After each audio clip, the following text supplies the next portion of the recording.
Welcome back once again. You watching the weekend show with Sundas Jamil. और हम generation gap के हवाले से बात करें। मैं ऑडियंस को सामने अभी ब्रेक में समझा रही थी, मैंने कहा आप लोगों को समझ आ रही है जनरेशन गैप का मतलब क्या है? तो मैंने कहा पता चले आप यही कह रहे हो कि भाई ये बार बार क्यों हमें सुंदस कह रही हैं। ये भी वैसे जनरेशन गैप है कि अगर बड़े कुछ कह रहे हो तो छोटों को लगता है कि भाई एक दफ़ा समझ आ गई है।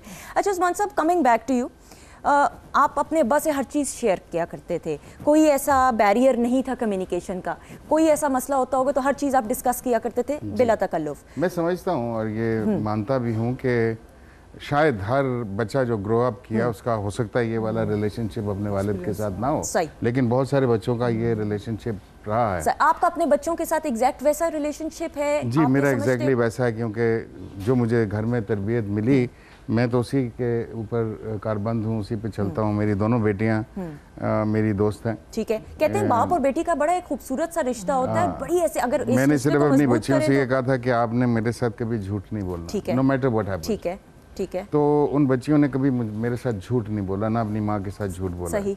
लेकिन यहाँ पे मैं समझता हूँ कि जनरेशन गैप से बड़ा एक और मसला है। जनरेशन गैप अभी ऑडियंस के लिए भी कि जनरेशन गैप दो नस्लों के दरमियान जो एक अंडरस्टैंडिंग नहीं डेवलप हो रही, उसको यूरोप में जनरेशन गैप कहा गया। ठीक है कि और दोनों जनरेशन अपनी जगह पे स्ट्रांग थी। वो मैं समझता हूँ चीज़ पुरानी हो चुकी है जनरेशन गैप। सही।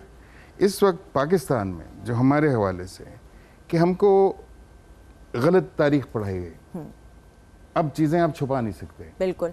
Information is open. बिल्कुल। यू नो, आपको जब पता लगना शुरू हुआ है ये इस तरह था, अरे हमें तो इस तरह बताया गया था, तो आप एकदम से कंफ्यूजन का शिकार होना शुरू। बिल्कुल सही। उसके बाद अचानक एक दिन आपने गाड़ी के ऊपर देखा कि पाकिस्तान की जगह पे पाकिस्तान लिखा हुआ है। तो क्या अब मेरे बच्चे, क्या इनके बच्चे, ये बच्चे जो हैं पाकिस्तान को बे से प्रोनाउंस करेंगे? क्यों? बिल्कुल बिल्कुल। वाई शुड अरबी जुबान हमारे ऊपर क्यों ठोसी जाएगी? बिल्कुल। हमसे पूछा किसी ने? बिल्कुल। ठीक है, कुरान मजीद उसमें अरबी ज़ुबान में है, हम बड़ी ज़ुबान की हमारे लिए बहुत एक इम्पॉर्टेंट ज़ुबान है वो, लेकिन इसका ये मतलब नहीं है हम पाकिस्तानी हैं। हमारे पाकिस्तान को पाकिस्तान नहीं कह सकते आप। फैशन है ना उस्मान साहब, फैशन को गोली मारेंगे क्यों कह सकते हैं? I don't like it. हम इन सोसाइटी में अगर पाकिस्तान हम कहेंगे। मुझे बच्चों ने पूछा, मैं आपको बाखुदा, मैंने शायद मेरी रियलाइजेशन बच्चों ने कराई है। उन्होंने कहा ये क्या है, ये जो नंबर प्लेट पे ये किस तरह पाकिस्तान को प्रोनाउंस किया गया, बिकॉज दे गॉट कंफ्यूज्ड।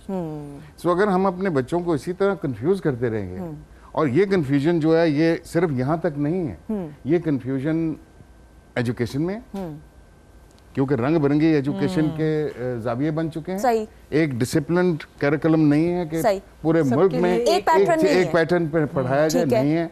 कोई क्या कर रहा है, कोई क्या कर रहा है, तो इस तरह सिमतें जो हैं आपकी बिल्कुल अलग-अलग हो जाती हैं। सही। दूसरा ये कि आपको to achieve anything you have to have the clarity of mind. ठीक है। जब क्लैरिटी ऑफ माइंड और थॉट नहीं होगी, how can you do justice to the youth? How can youth progress? How can जो हमारी आने वाली नस्लें हैं, how can they be confident? Clarity of mind की बात कर रहे हैं, ये मैं ये जानना चाहूंगी कि सोशल मीडिया, इंटरनेट, फेसबुकिंग, यूट्यूब की हम बात करें, एक आप क्लिक करते हो करोड़ों चीजें, आपको कहीं लाइब्रेरी, इंग्लैंड की किसी लाइब्रेरी जाने की जरूरत ही नहीं। आप एक क्लिक करोगे वो लाइब्रेरी की सारी किताबों के हर पेज आपको मिल जाएगा, घर में बैठ के आप लेटे हुए बैठे हुए आराम से पूरा एक्सेस होता है। आपके ख्याल में सोशल मीडिया कितना जिम्मेदार है हमें बोल्ड बनाने में नौजवान नस्ल को, और ये जो फैशन के ट्रेंड्स हैं, ये जो थोड़ी सी हम बर्बादी की तरफ जा रहे हैं, उसके अंदर कितना अहम किरदार ये अदा कर रहे हैं? देखिए मैं समझती हूँ हर चीज़ के इस्तेमाल पे डिपेंड करता है कि आप उसको कैसे इस्तेमाल कर रहे हैं। अब सोशल मीडिया के जहाँ बहुत सारे फ़ायदे हैं, नॉलेज है, एक क्लिक पे आपकी पूरी दुनिया की तमाम नॉलेज आपके सामने है, तो वहाँ उसके नुकसानात भी बहुत हैं। अब तयन हमें ये करना है कि हमें इसको किस जाविये में इस्तेमाल करना है, या हमें अपने बच्चों को बताना है कि हमें इसको कितना इस्तेमाल करना है और कहाँ के लिए इस्तेमाल करना है। हमने अपने बच्चों को अपनी रवायात से, किताबों से दूर कर दिया। शांत बैठे हुए, देखे फिजिकल एक्सरसाइज और जो हमारी खेलें थी उनसे दूर कर दिया।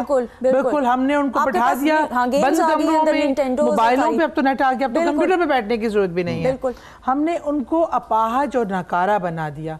ये जो जनरेशन गैप की आप बात कर रहे हो ना, जो बताया कि एक नारा चला, असल में ये एक हमारे पे, ये हमारी वो बदकिस्मती समझ लें कि हम ऐसी कौम है कि हम पे कोई फेंकता है, टुकड़ा डालता है और हम सब उस पर झपट पड़ते हैं। जनरेशन गैप तो था गोरों में। सही। हमारे यहाँ जब हमारे बुजुर्ग थे, हम जब वो हमें डांटा डपटा करते थे, समझाया करते थे, अदब से सुनना, वो जनरेशन गैप नहीं था, उनके आगे आवाज ना उठाना, वो अदब और तहजीब, रिस्पेक्ट था। हमें तो यह बताया गया हमारे बच्चों को कि तुम जो ये बड़े तुम पर अपनी बातें थोप रहे हैं, अपनी तुम्हें तहजीब सिखाने की कोशिश कर रहे हैं, वो ये कह रहे हैं ऐसे उठना नहीं है, ऐसे बैठना नहीं है, तुम्हें जाने की इजाजत नहीं दे रहे कहीं, तो ये समझ नहीं रहे तुम्हें, जनरेशन गैप है। नहीं, वो तजर्बात से गुजरे होते थे, वो जानते थे कि ये बच्चे अभी इस चीज को शायद वो विजन नहीं कर सकते, समझ नहीं सकते, वो हमें बचाने के लिए रास्ते दिखाते थे।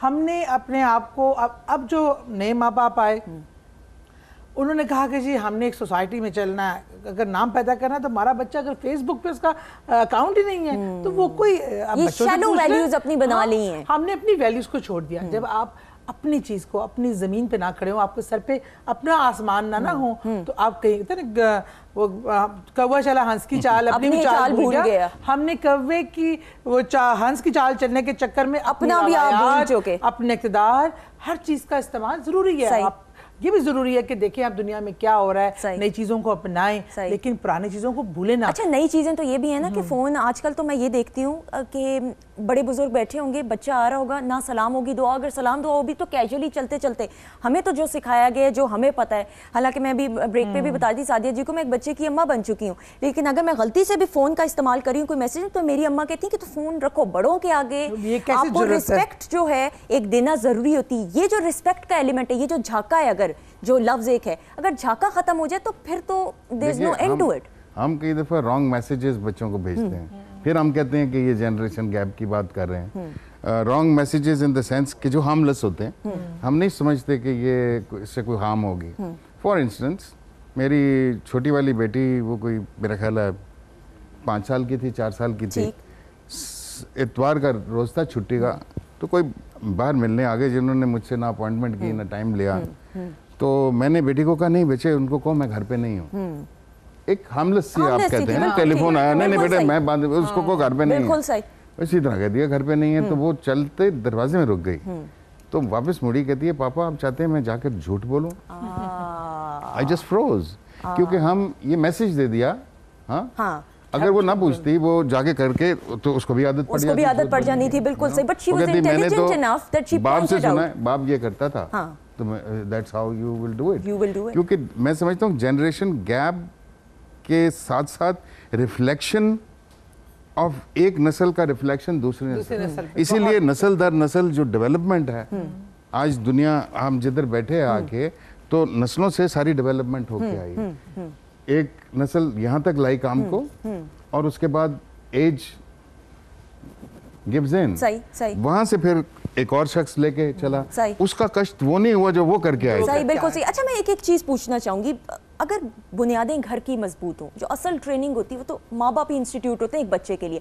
आप भी हैं, आपने अपने वालिदैन से जो कुछ सीखा ऑब्वियसली आगे अपने बच्चों को ट्रांसफर किया, चाहे आप शो बिजनेस के अंदर आए, लेकिन आपने अपनी वैल्यूज नहीं भूली। जो एक रिस्पेक्ट का एलिमेंट था पेरेंट्स के साथ, शेयरिंग का था, आई एम श्योर अपनी फैमिली के साथ, वो आप नहीं भूले।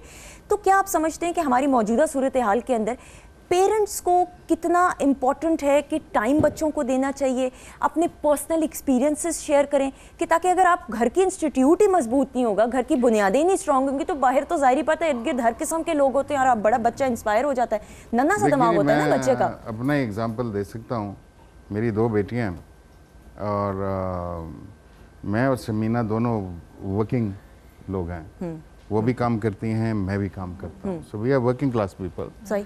And it is we enjoy our work also, but we love our family. Undoubtedly. And I don't think कि हमने कभी भी अपने बच्चों को neglect किया है। ठीक है। जब खास तौर पे एक certain age होती है, जो growth की जो age is very important, जो कि बचपन से लेकर जब तक बच्चा टीन्स के अंदर नहीं पहुंचता, that is where your character is formed. सही, that's a very sensitive time. वो टाइम जो है, वो अगर समीना काम कर रही होती थी तो I would leave the work. Okay. So I'll give all the time to my children. बिल्कुल सही। And I think इसी बात पे एक ब्रेक हम लेंगे। मेरे वालिद साहब हमेशा मुझे ये कहते हैं कि अगर बेटियों को आप, या इवन बेटे हो, अपनी औलाद को आप एक ये कह दें कि मैं तुम पे ट्रस्ट करता हूँ, तो फिर वो ट्रस्ट आपका कभी तोड़ेंगे नहीं। क्योंकि जब भी वो कोई काम करने लगेंगे, बैक ऑफ देयर माइंड उनके जहन में होगा कि नहीं, मेरे अम्मा अब्बा पीछे हैं और वो मुझ पे ट्रस्ट करते हैं, मैं कुछ ऐसा काम ना करूँ कि उनका ट्रस्ट टूट जाए।